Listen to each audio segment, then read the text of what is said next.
在有可能，或者说如果有意愿来担任6场1的一个教练职位的话，会怎么样来做一个准备跟帮助选手？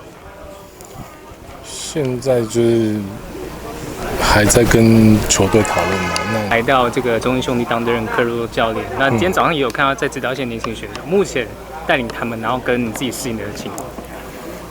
其实球员就是很简单嘛，那你就是帮他们调整。那不管在哪一个球队、哪一个球员，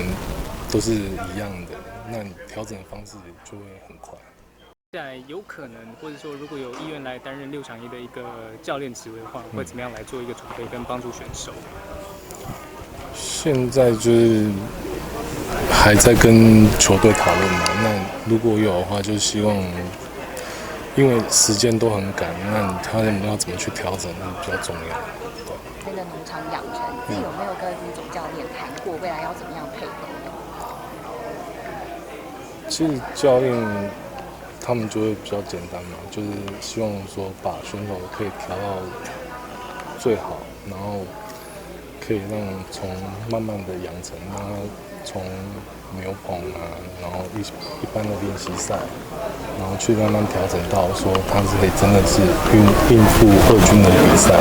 那再一步一步慢慢上去这样。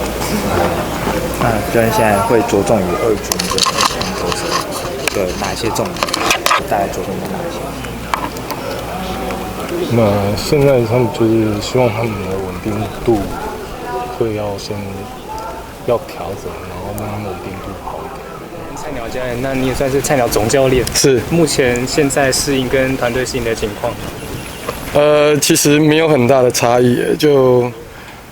我觉得还是分工嘛，就是每一个人他有他的角色要做，投手教练、打击教练跟守备教练，所以到目前起来都配合得非常好，对，然后所以在这一方面其实没有什么太大的问题，就是我自己要做比较多的整合性的工作，可能要跟每个部门，然后我看到的地方跟他的想法，然后来做一些沟通与训练上的调整。到目前为止观察整个团队战力，那在春训的一个调整状况。其实现在看都还是有一点早，那最主要还是要看整个队内赛跟对外的热身赛，然后来做调整。那目前当然有设定一些投手啊或是野手的部分，我们会给他一些定位上更明确一点。在球风上，我刚刚也有跟那个平面记者提到，其实球风上还是要因应我们